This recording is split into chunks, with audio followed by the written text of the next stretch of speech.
Yes ITI technical classes के YouTube channel पर आप सभी का स्वागत है। जैसा कि आप जानते हैं कि CBT एग्जाम की तैयारी के लिए निमी PDF पर आधारित सभी प्रश्नों को हल कराए जा रहे हैं। आज की हमारी तीसरी क्लास है। अब तक हमने 30 प्रश्न पढ़ लिए हैं। आगे के प्रश्न आज हम पढ़ने वाले हैं। तो चलिए आज की क्लास को स्टार्ट करते हैं। पढ़ते हैं। आज का पहला प्रश्न है प्रश्न संख्या 31 नंबर। ट्रांजिस्टर सर्किट में फंक्शन का प्रकार क्या है? चित्र आपको दिख रहा होगा। ऑप्शन है स्विचिंग, दोलन, मॉड्यूलेशन या प्रवर्धन। सही उत्तर कौन सा है? कमेंट बॉक्स में कमेंट करके उत्तर दीजिए।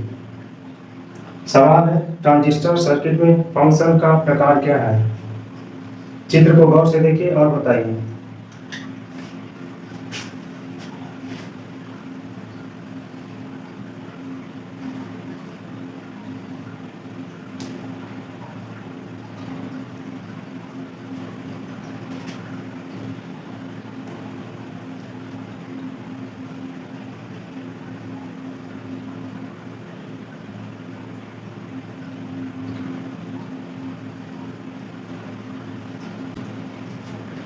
तो इसका सही उत्तर है स्विचिंग। ऑप्शन नंबर ए। ऑप्शन नंबर ए इसका सही प्रश्न है। जैसा कि आप जानते हैं कि पीएनपी ट्रांजिस्टर का सिंबल कुछ इस तरह का होता है। पीएनपी ट्रांजिस्टर ये है बेस, ई ये टर्मिनल है अमीटर और इस टर्मिनल को कहते हैं कलेक्टर। यानी एमीटर को ई से प्रदर्शित करते हैं, कलेक्टर को सी से प्रदर्शित करते हैं और बेस को बी से प्रदर्शित करते हैं। धारा की जो दिशा होती है अमीटर टर्मिनल पे ही दर्शाया जाता है। तो अमीटर टर्मिनल में धारा की दिशा अगर अंदर की होगी तो ट्रांजिस्टर पीएनपी होगा। ठीक है। यदि धारा की दिशा बाहर की तरफ है तो इसे एनपीएन ट्रांजिस्टर के नाम से जानते हैं। ये एमीटर हो गया, ये बेस हो गया और ये कलेक्टर हो गया। तो ये हो जाएगा एनपीएन और ये है पीएनपी। तो ये है ट्रांजिस्टर का सिंबल। तो एग्जाम में ट्रांजिस्टर का सिंबल भी पूछता है। अब आप मैच करिए इन दोनों सिंबल से। तो यहाँ पे आप देख रहे हैं कि पीएनपी ट्रांजिस्टर से मैच हो रहा है, यानी ये पीएनपी ट्रांजिस्टर है और इसमें आपकी बाइसिंग की गई है। बैटरी को जोड़ने के तरीकों को क्या बोलते हैं? बाइसिंग बोलते हैं। यहाँ पे देख रहे हैं कि जो एमीटर और बेस है और यहाँ पे कलेक्टर जो बेस है, यानी एमीटर बेस के बीच में बाइसिंग जो है की गई है वो अग्र अभिनति है। ठीक है, अभिनति है। और कलेक्टर और बेस के बीच में बाइसिंग अग्र अभिनति है। जब अमीटर और बेस के बीच में अग्र अभिनति बाइसिंग की गई हो और कलेक्टर और बेस टर्मिनल के बीच अग्र अभिनति बाइसिंग की गई हो तो इस समय का जो तरीका होता है जोड़ने का उसे बोलते हैं कॉमन बेस अभिनति। ठीक है। और जब आप दोनों टर्मिनल को यानी इनपुट और आउटपुट दोनों को अगर अग्र अभिनति में जोड़ते हैं तो ट्रांजिस्टर एज ए स्विचिंग की तरह काम करता है, स्विच के रूप में काम करता है। ठीक है। तो इसलिए इसका सही उत्तर हो जाएगा ऑप्शन नंबर ए स्विचिंग। यदि दोनों बाइसिंग जो बैटरी है अगर रिवर्स क्लास में जोड़ा जाता तो यह खुला परिपथ की तरह काम करता है। लेकिन अभी दोनों अग्रवाइस में जोड़ा गया है तो ये स्विच परिपथ की तरह काम करेगा। चलिए अगला प्रश्न देखते हैं। प्रश्न संख्या 32 नंबर। एम्पलीफायर सर्किट में नकारात्मक फीडबैक की आवश्यकता क्यों है? विकल्प है विकृति को कम करने के लिए, प्रवर्धन कारक को बढ़ाने के लिए, आउटपुट वोल्टेज बढ़ाने के लिए या आउटपुट धारा लाभ में वृद्धि करने के लिए। इसका सही उत्तर क्या होगा? कमेंट बॉक्स में कमेंट करके बताइए। चैनल पे नए हैं तो चैनल को सब्सक्राइब कर दीजिए और वीडियो को लाइक कर दीजिए। इससे हम लोग को एक हौसला मिलता है और अपने मित्रों में ज्यादा से ज्यादा इसे शेयर भी कर दीजिए। तो 32 नंबर प्रश्न का सही उत्तर है ऑप्शन नंबर ए विकृति को कम करने के लिए। ऑप्शन नंबर ए विकृति को कम करने के लिए। चलिए अगला प्रश्न देखते हैं। प्रश्न संख्या 33 नंबर।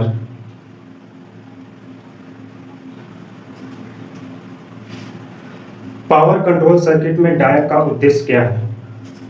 विकल्प देखिए, रेक्टिफायर के रूप में, ट्रिगर करने के लिए, या एक ऑसिलेटर के रूप में, या प्रवर्धन के रूप में। तो चारों विकल्प में से कौन सा उत्तर सही है? कमेंट बॉक्स में कमेंट करके बताइए। प्रश्न है, डायोड कंट्रोल सर्किट में डायोड का उद्देश्य क्या है? जल्दी से उत्तर दीजिए।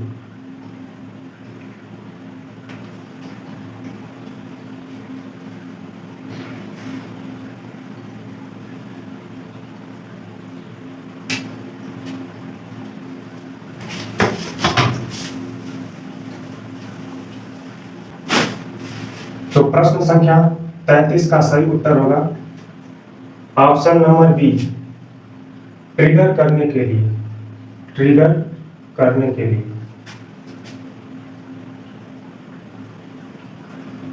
अब चलिए थ्योरी देख लेते हैं डायोड का। तो डायोड का फुल फॉर्म क्या होता है? कमेंट बॉक्स में कमेंट करके बताइए। तो डायोड का फुल फॉर्म होता है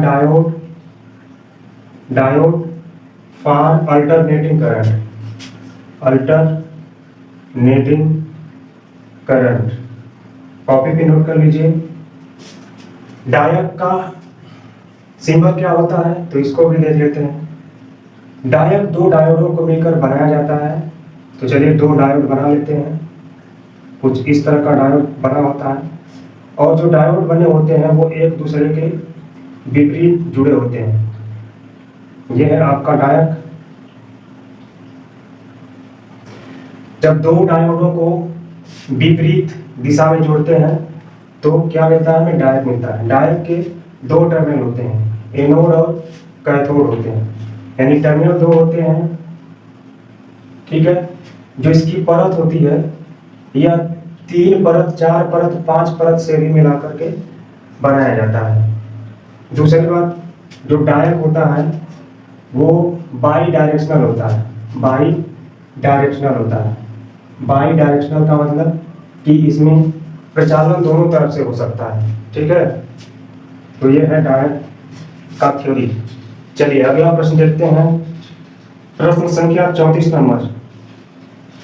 इलेक्ट्रॉनिक पंखा नियामक नियंत्रण सर्किट में किस प्रकार के नियंत्रण उपकरण का उपयोग किया जाता है? विकल्प ए है फैट, बी है बीजेटी, सी डायक, डी टायक। सही उत्तर क्या होगा? कमेंट बॉक्स में कमेंट करके आप लोग जल्दी से उत्तर दीजिए।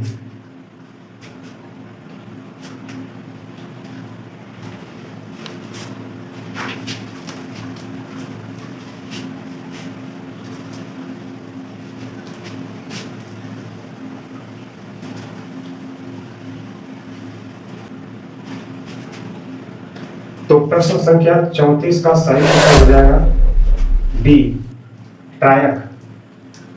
ट्रायक, ट्रायक का फुल फॉर्म कमेंट बॉक्स में कमेंट करके बताइए। पूरा नाम क्या होता है ट्रायक का?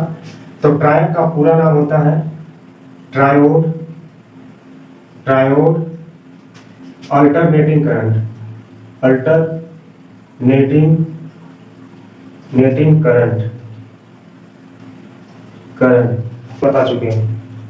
चलिए अगला प्रश्न देखिए। प्रश्न संख्या 35 नंबर। एससीआर का कौन सा चतुर्थांश प्रचालन रिवर्स बायसिंग में भारी करंट देता है?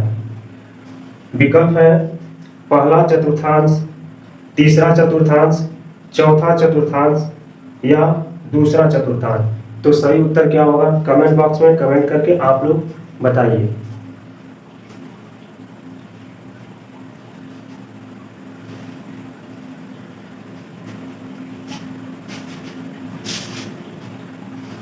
तो प्रश्न संख्या 35 का सही उत्तर हो जाएगा ऑप्शन नंबर बी, तीसरा चतुर्थांश। तीसरा चतुर्थांश। ठीक है, चलिए इसका थ्योरी देख लीजिए। एससीआर का जो वीआई अभिलक्षण वक्र होता है, जो वीआई अभिलक्षण वक्र होता है कुछ इस तरह से खींचा जाता है। यहाँ हम आई को प्रदर्शित करते हैं, यहाँ भी को प्रदर्शित करते हैं, और यहाँ भी भी को, यानी रिवर्स भी है ये, और यहाँ भी आई से। ये रिवर्स धारा है, ये है फॉरवर्ड धारा, ये है आपका फॉरवर्ड वोल्टेज, और इसे कहते हैं रिवर्स वोल्टेज। अब इसका कैरेक्टरिस्टिक्स कैसे बनता है? कैरेक्टरिस्टिक्स कुछ इस तरह का बनता है, इसके बाद कुछ ऐसे बनता है, इसके बाद रिवर्स में कुछ इस तरह करंट बनता है। ठीक है। जब एससीआर में आप वोल्टेज बढ़ाते हो तो स्टार्टिंग में करंट कम फ्लो होती है, करंट कम फ्लो होती है। जब एससीआर को 0.7 वोल्टेज तक वोल्टेज अप्लाई करते हो तब जाकर के आपका एससीआर प्रचालित होता है। ठीक है। तो इस मोड को हम कहते हैं forward blocking mode, forward blocking mode, blocking mode के नाम से जानते हैं। और जब एससीआर ऑपरेट हो जाता है तो उसे फॉरवर्ड कंडक्शन मोड के नाम से जानते हैं, फॉरवर्ड कंडक्शन मोड के नाम से जानते हैं। और इस समय जो धारा का प्रवाह हो रहा है उसे फॉरवर्ड लीकेज धारा के नाम से जानते हैं, लीकेज धारा के नाम से जानते हैं। ठीक है। इस समय जो करंट फ्लो हो रहा है यहाँ तक, इस करंट को हम होल्डिंग करंट के नाम से जानते हैं, होल्डिंग करंट। और जिस करंट पे एससीआर ऑपरेट होता है उसे हम लैचिंग करंट के नाम से जानते हैं, लैचिंग धारा के नाम से जानते हैं। ठीक। इसके बाद अगर एससीआर के अक्रॉस में अगर रिवर्स बाइसिंग कर दें, यह है आपका एनोड, इसे बोलते हैं कैथोड टर्मिनल, और यह है आपका गेट टर्मिनल, यह है गेट टर्मिनल। जब एनोड और कैथोड के बीच में रिवर्स बाइसिंग करते हैं, रिवर्स बाइसिंग, तब क्या होता है? कुछ इस तरह का कैरेक्टरिस्टिक्स मिलता है। ठीक है। रिवर्स बाइसिंग का मतलब कि एनोड टर्मिनल को नेगेटिव के साथ बैटरी के और कैथोड को बैटरी के पॉजिटिव टर्मिनल के साथ जोड़ते हैं, तब आपका एससीआर रिवर्स बाइस में जुड़ता है। तो रिवर्स बाइस में जुड़ता है तो इसका जो ऑपरेशन, जो प्रचालन मिलता है आपको थर्ड चतुर्थांश में मिलता है। ये पहला चतुर्थांश है, ये आपका दूसरा चतुर्थांश है, और ये तीसरा चतुर्थांश है, और ये चौथा चतुर्थांश है। ठीक। तो यहाँ पे आप देख रहे हैं, ये जब आप रिवर्स में बैटरी लगा रहे हैं एससीआर के क्रॉस में, तब आपको कुछ इस तरह का कैरेक्टरिस्टिक्स मिल रहा है। और किस चतुर्थांश में है? तो तीसरे चतुर्थांश में। इस समय जो धारा बहती है उसे रिवर्स लीकेज धारा के नाम से जानते हैं, लीकेज धारा के नाम से जानते हैं। और इस कंडीशन को हम रिवर्स कंडक्शन मोड के नाम से जानते हैं। ठीक है। चलिए, तो इसका सही उत्तर हो जाएगा ऑप्शन नंबर बी, तीसरा चतुर्थांश। अगला प्रश्न देखते हैं, प्रश्न संख्या 36 नंबर। सत्य तालिका किस लॉजिक गेट को संदर्भित करती है? सत्य तालिका आप लोग बड़े ध्यान से देखिए और बताइए कि यह किस गेट की सत्य तालिका है। विकल्प दिया है एंड, नॉट, आर या नैंड। तो कौन सा गेट है, किस गेट का ये सत्य तालिका है, बताइए। कमेंट बॉक्स में कमेंट करके बताइए।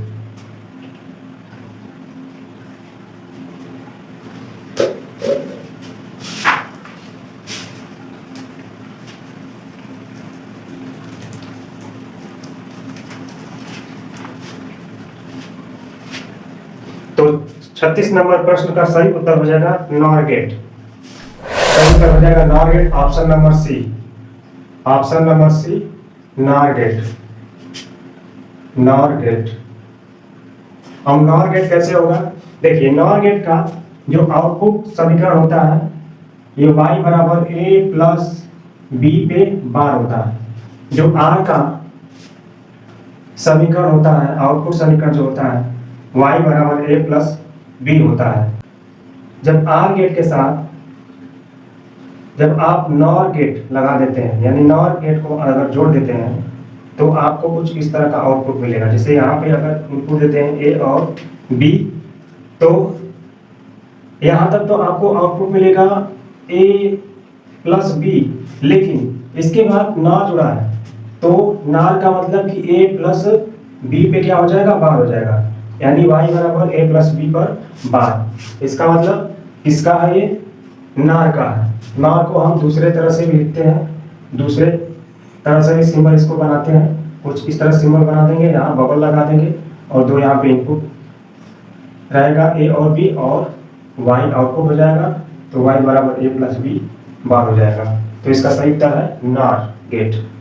चलिए अगला प्रश्न देखते हैं, प्रश्न संख्या 37 नंबर। CRO में टाइम बेस्ड कंट्रोल स्विच या नाव का उपयोग क्या है? जल्दी से बताइए, कमेंट बॉक्स में कमेंट करिए।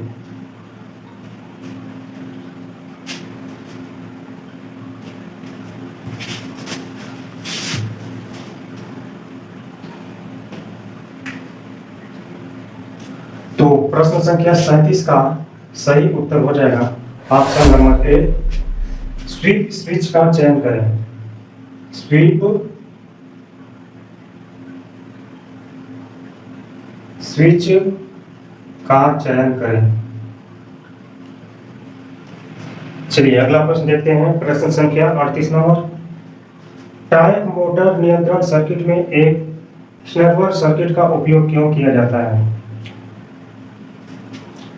ऑप्शन है गलत ट्रिगर से बचाने के लिए, ड्राइव का जीवन काल बढ़ाने के लिए, या मोटर बलागुण को बढ़ाने के लिए, या मोटर की गति को स्थिर बनाए रखने के लिए। तो इसका सही विकल्प क्या होगा, कमेंट बॉक्स में कमेंट करके बताइए। और चैनल पे नए हैं तो चैनल को सब्सक्राइब भी कर दीजिए और वीडियो को लाइक करिए और अपने मित्रों में ज़्यादा से ज़्यादा शेयर करिए। जितने भी ITI के स्टूडेंट हैं उनको शेयर करिए या वीडियो। तो प्रश्न संख्या 38 का सही उत्तर हो जाएगा ऑप्शन नंबर ए, गलत ट्रिगर से बचाने के लिए। गलत ट्रिगर से बचाने के लिए, ठीक है।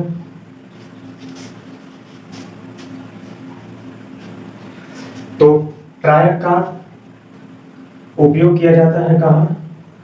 AC मोटर की गति नियंत्रण में, गति नियंत्रण में। जैसा कि आप जानते हैं कि ट्रायक के 3 टर्मिनल होते हैं, 3 जंक्शन होते हैं और 4 इसके परत होते हैं, ठीक। चलिए अगला प्रश्न देखिए, प्रश्न संख्या 39 नंबर देखिए। हाफ वेव रेक्टिफायर में आउटपुट DC वोल्टेज क्या है यदि इनपुट AC वोल्टेज 24 वोल्ट है? इसका विकल्प है 24 वोल्ट, 12 वोल्ट, 9.6 वोल्ट या 10.8 वोल्ट। तो इसका सही उत्तर क्या होगा, कमेंट बॉक्स में कमेंट करके बताइए।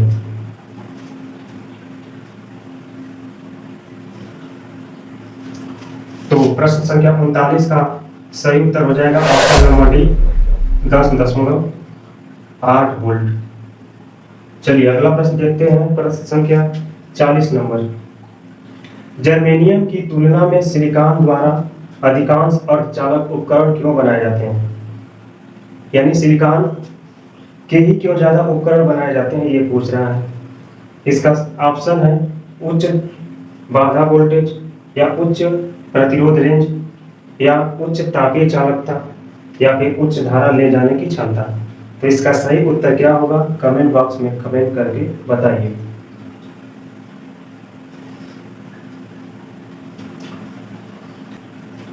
सवाल में पूछ रहा है कि सिलिकॉन के ही अर्धचालक क्यों बनाए जाते हैं ज्यादातर, जर्मेनियम के क्यों नहीं बनाए जाते हैं? तो इसका सही उत्तर हो जाएगा 40 नंबर प्रश्न का सही उत्तर हो जाएगा ऑप्शन नंबर उच्च बाधा वोल्टेज, बाधा वोल्टेज, ठीक है। हाई बैरियर पोटेंशियल इंग्लिश में बोलते हैं। तो सिलिकॉन के लिए जो हाई बैरियर पोटेंशियल होता है 0.7 वोल्ट होता है, और जर्मेनियम के लिए जो हाई पोटेंशियल वोल्टेज होता है वो 0.3 वोल्ट होता है। इसको आप याद रखिए क्योंकि एग्जाम की दृष्टि से बहुत ही महत्वपूर्ण है, ठीक है। तो 40 नंबर प्रश्न का सही उत्तर हो जाएगा ऑप्शन नंबर ए, उच्च बाधा वोल्टेज। चलिए प्रश्न संख्या 41 देख लेते हैं। यदि ट्रांसफार्मर का सेंटर टैप पूर्ण तरंग रेक्टिफायर सर्किट में खुला हुआ है तो आउटपुट वोल्टेज क्या होगा? इससे पहले भी यह सवाल आपको देखने को मिला होगा, उसमें फिगर दिया था और इसमें फिगर नहीं दिया है। ऑप्शन देख लीजिए, शून्य वोल्टेज, पूर्ण रेटेड निर्गत का आधा या रेटेड निर्गत का 1/4। तो चारों विकल्प में से सही विकल्प कौन सा है? कमेंट बॉक्स में कमेंट करके जल्दी बताइए।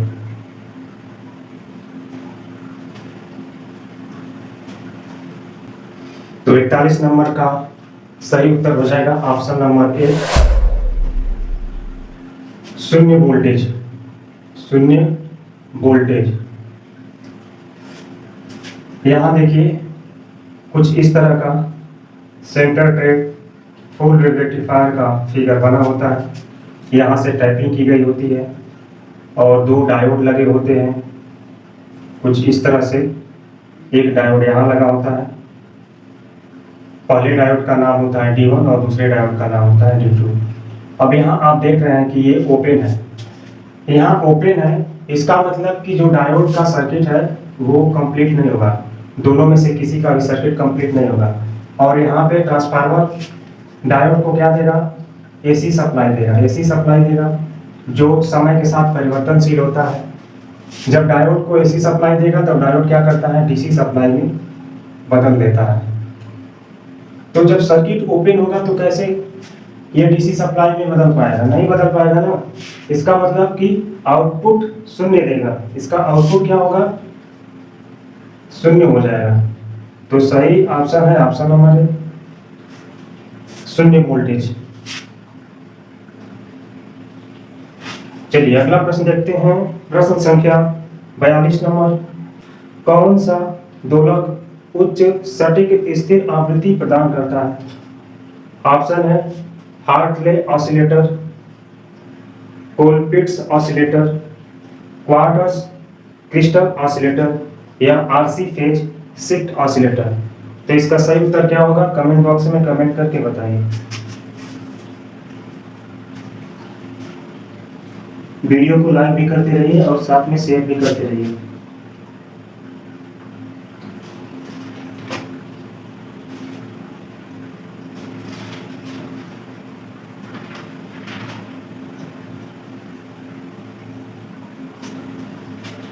तो 42 नंबर प्रश्न का सही उत्तर हो जाएगा ऑप्शन नंबर ए, हार्टले ऑसिलेटर।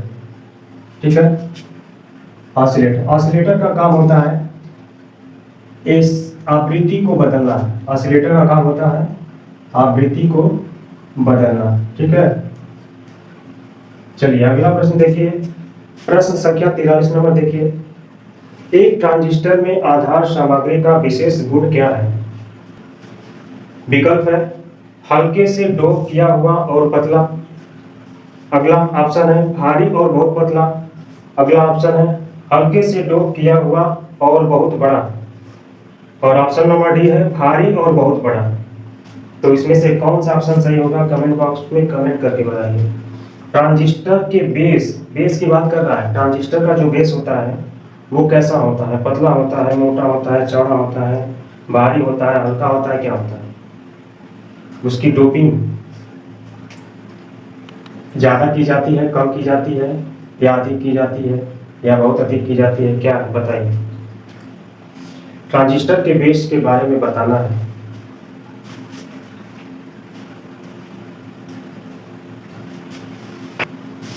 तो इसका सही उत्तर हो जाएगा, यानी 43 नंबर प्रश्न का सही उत्तर हो जाएगा हल्का डोपिंग, हल्का डोपिंग और पतला पतला। ऑप्शन नंबर इसका पहला सही होगा, ऑप्शन नंबर ए सही होगा, हल्के से डोपिंग किया हुआ और बहुत पतला। ठीक है, चलिए ट्रांजिस्टर के बारे में देख लेते हैं। ट्रांजिस्टर के थ्योरी को जब तक देखेंगे नहीं आपको समझ में नहीं आएगा कि ऐसा क्यों होता है। अब देखिए जो ट्रांजिस्टर होता है वो 3 लेयर से मिलकर बना होता है, PNP या फिर NPN। ठीक है, तो ट्रांजिस्टर दो तरह का होता है, एनपीएन होता है और पीएनपी होता है। चाहे एनपीएन हो या पीएनपी हो, दोनों में तीन ही लेयर होते हैं, ठीक है। पहला जो लेयर होता है उसे एमीटर बोलते हैं,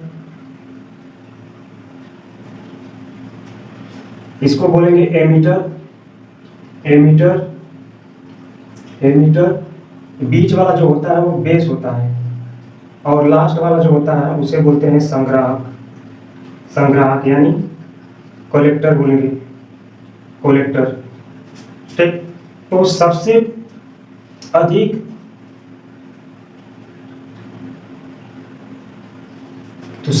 जो लेयर होती है वो संग्राहक की होती है। सबसे अधिक यानी सबसे बड़ा जो परत होती है वो संग्राहक की होती है, संग्राहक की होती है। और सबसे पतला परत बेस की होती है। सबसे पतला परत किसकी होती है? सबसे पतला परत होती है बेस की। और मीडियम यानी मध्य वाला, यानी एमीटर का जो परत होता है बेस से अधिक होता है और संग्राहक से ज्यादा होता है, ठीक है। और सबसे ज्यादा डोपिंग किसमें मिलाई जाती है? सबसे ज्यादा डोपिंग, यानी डोपिंग का मतलब होता है अशुद्धि जो बाहर से मिलाए जाते हैं। अशुद्धि के रूप में 3 संयोजी तत्व और 5 संयोजी तत्व मिलाए जाते हैं। तो सबसे ज्यादा डोपिंग अमीटर में की जाती है, अमीटर में की जाती है। सबसे कम डोपिंग, सबसे कम डोपिंग बेस में की जाती है। बेस मतलब हिंदी में इसको बोलते हैं आधार, ठीक है। सबसे कम डोपिंग की जाती है। और बेस से अधिक और एमीटर से कम किसकी की जाती है? तो संग्राहक की की जाती है, संग्राहक की की जाती है। बेस से अधिक होगा और एमीटर से क्या होगा? एमीटर से कम होगा, एमीटर से कम होगा, ठीक है। इसको हम उत्सर्जक के नाम से भी जानते हैं, उत्सर्जक,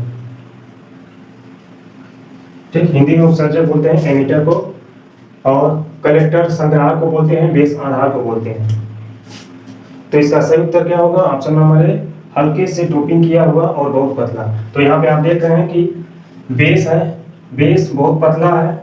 सबसे ज्यादा मोटा किसका है लेयर? तो संग्राहक का है। और एमीटर का बेस से अधिक है और संग्राहक से कम है।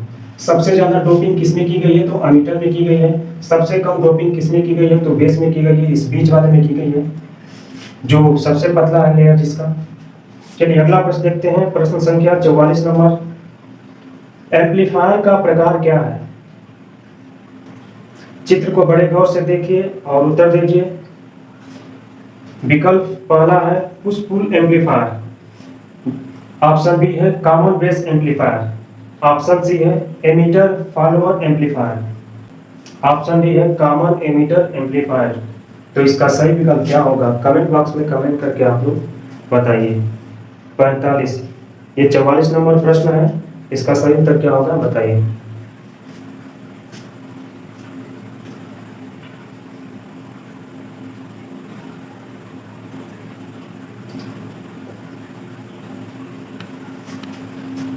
तो 44 का ऑप्शन नंबर डी सही होगा, ऑप्शन नंबर डी सही होगा, कॉमन एमीटर एम्पलीफायर। तो इस प्रश्न के चित्र को आपको याद कर लेना है, दिमाग में बैठा लेना है, ताकि एग्जाम में अगर आता है तो आप उसको कर पाए। चलिए अगला प्रश्न देखते हैं, प्रश्न संख्या 45 नंबर। कौन सा प्रतिरोध एक सामान्य एमीटर एम्पलीफायर में वोल्टेज लाभ को निर्धारित करता है? चित्र को गौर से देखिए। ऑप्शन है R1, ऑप्शन बी है R2 और ऑप्शन सी है RL, ऑप्शन डी है RE। तो इसका सही उत्तर क्या होगा बताइए।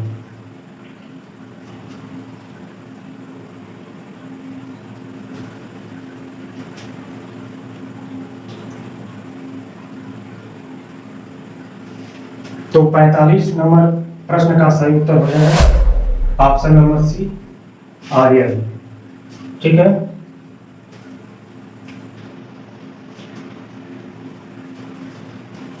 तो आज की वीडियो आपको कैसी लगी? कितने प्रश्न आपको समझ में आए? और किसमें कठिनाई हुई कमेंट बॉक्स में कमेंट करके ज़रूर बताइएगा। चैनल पे नए हैं तो चैनल को सब्सक्राइब कर दीजिए, बेल आइकन प्रेस करके ऑल पे क्लिक कर दीजिए। इसी तरह के वीडियो इस चैनल पे प्रोवाइड कराए जाते हैं और जितने भी दोस्त मित्र हैं उनको शेयर कर दीजिए। मिलते हैं अगली वीडियो में, तब तक के लिए जय हिंद, धन्यवाद।